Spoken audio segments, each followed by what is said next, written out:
Hey YouTube, I wanted to share with you a project I'm working on, primarily because I don't know if you've watched my other videos, if you remember me cussing and screaming about the trackpad not working right in Windows. Oh, I got trackpad problems, bang, bang, bang. It's in one of those videos. But I love these trackpads. I like the interface with my MacBook, and I like the scroll features. I like going up and down, I like tapping. I love this interface. I do not like a mouse on the bench because you hit things, you know. Lewis uses a trackball, which is probably a good idea, but somehow I got into these things, these magic trackpads. You can find these on eBay. They're not very expensive. I think I paid $15 for this one. It takes a couple AA batteries. The batteries seem to last a long time. But as you can see, I've got multiple keyboards and trackpads out. And the reason that is because one of these goes to my Windows PC right here, and this one is going to my Hackamack. What I've basically done is I have a surplus of MacBook boards. And I'm like, wouldn't it be great if I could just, instead of using my Dell PC over here, just take a MacBook board and call that a PC. That's exactly what I've done. So let me show you how I've done it. I took one of these Bluetooth wireless cards, right?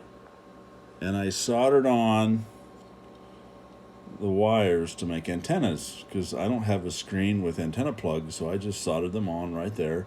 They're really tiny. I guess I could have soldered onto the pads on the side, but I soldered right onto the pins. So now I have a wireless card, and I use this to test MacBook boards all the time. The other thing I did is I bought a display port to HDMI cable. You can pick these up at most electronic stores. You can find them online for maybe $10 or $20. If you go to Micro Center like me, because you're incredibly impatient, you will pay $40 for this. Because I'm tired of waiting for mine to come from China. I wanted to play with this weekend. I went ahead and bought it. Notice the red dot, right? If you look at this board, see how I marked that red? With this board outside of the MacBook case, you can plug this in upside down and it won't work. And if you look closely, you can see it's got a tapered end that fits the case of the MacBook, you know. So I went ahead and marked these red so I wouldn't get them mixed up. Right there. Oh, one-handed bandit again. Let me plug this in. Sorry guys, I don't have any cameras yet. So I'm holding the camera with one hand. It's my phone. So then I get that hooked up. There's one more modification you have to do. And I had to go into and adjust an SMC line low. And I don't know if this will pick it up. If you look really close there, let me get my pointer out here. It's kind of hard to see. There. You see right there, I put a little wire in there. I basically tied the SMC lid to low. And what that does is that makes the laptop think the lid is closed so it doesn't turn on the screen. And if you look up here, that's exactly what I've done. I've taken that pin right there and I've tied it low. And when you click on this, let me get this over here. You can see that's SMC lid. My phone auto focuses. That's SMC lid. So if you tie that low, the MacBook thinks the lid's closed. And since I don't have a screen or a MacBook, I want to make the lid close. So that's what that jumper's for. Basically, I took that and I ran a wire from ground over to here. Don't do it on this side because this is just a drop-in resistor for data. This is your PP3B42G3 hotline. Don't do it here, but do it from ground carefully up around up to SMC lid. So now my MacBook thinks the lid is closed. There's one more thing I have to do yet that I haven't done, and that is I have to enable the power switch, which is a resistor on the schematic. And if you look, there it is. There it is. Right there. See that right there? that is ground, that's a resistance. You tie them together, that's your power, SMC power. That's what turns the machine on and off. So I'm gonna have to solder on a couple wires and run that to a switch.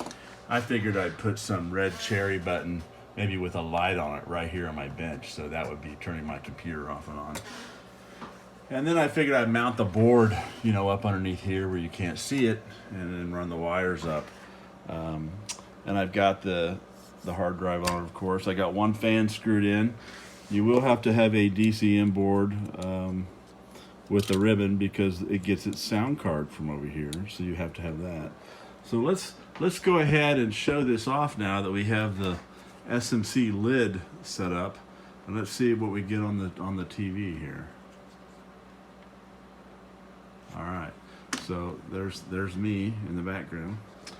Let's fire this up. This is kind of fun. I've kind of been looking forward to just mounting a computer under my bench. Here's my nest of snakes. I've been working on cable management, getting holders and stuff. I'm still not quite happy with everything, but all right, let's fire it up. I'll have to come up with an 18.5 power supply for it, but that should be pretty easy. Hack apart some power supply somewhere. So let's see if this actually turns on. Right now it says no signal. But you know, it takes a couple seconds for the MacBook to wake up. Hi YouTube. Cement is setting. But the fan is spinning and the Mac is booting. The only thing I got plugged into it right now is this display port to HDMI cable.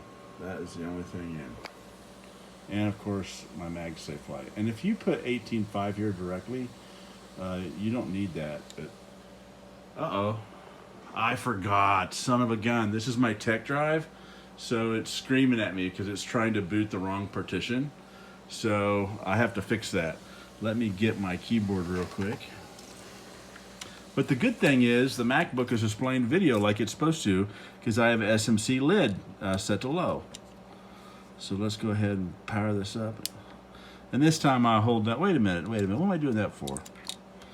Well, I've already set the option keys. I thought I was going to do it with this wireless keyboard. I don't know if that'll even work. So in this stage of the game, we may need a physical keyboard because, you know, Bluetooth isn't even running.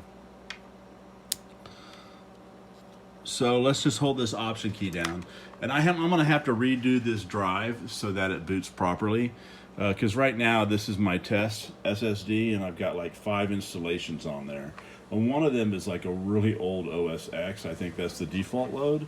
And it does not like to boot in this model of machine. So anyway, let's hold this down, and then oh, there we go. There's our familiar drive options.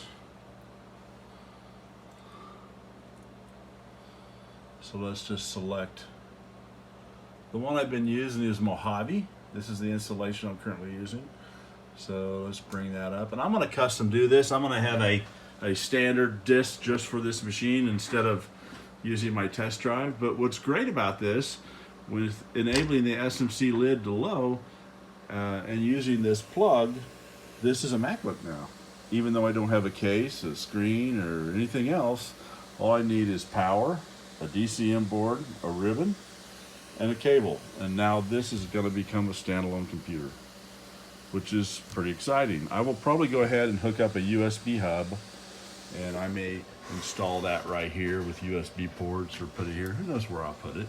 But I'll have a power button here to turn off and on. I'll have USB ports. And this will become my bench PC. And what started all this is the trackpad. It drove me nuts.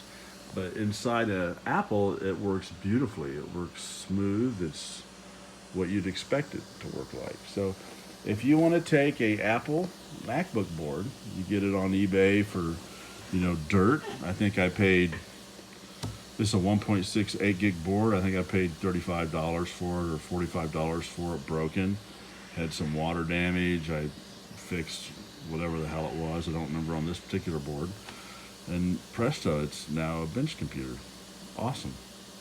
I'm going to go ahead and eventually, I'll either screw this thing to the bottom of my bench, or I will Velcro it. I'll probably Velcro it just so I can grab it and pull it down if I want to change a drive or something, like that. And I've been trying to get these drives to work with these adapters.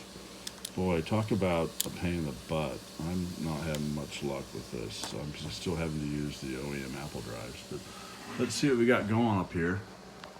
It looks like we have Mojave. And look at that.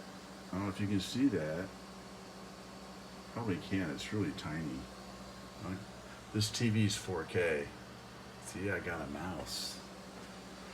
And I've also, let me go to Finder here. I'm still learning the Mac OS. I've been an Apple guy my whole life.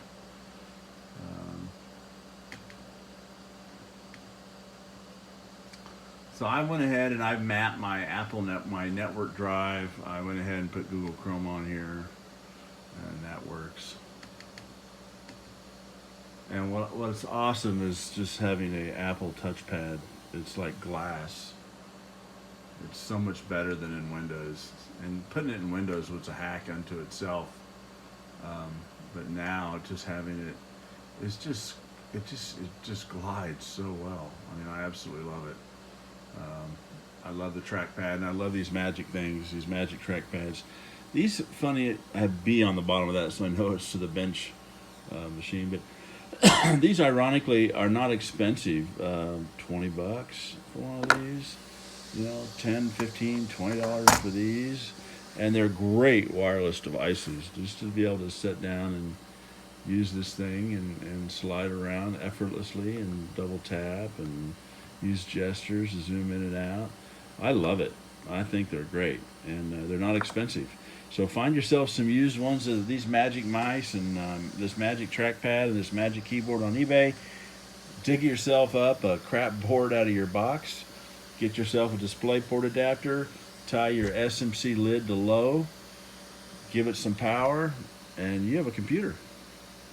Hope you guys enjoyed this, and I'll send some more videos when I get my little hackle button going over here, and I might put a light on it or something. I'm going to tie into the power switch right on the board. So I'll send you some videos when I get it done.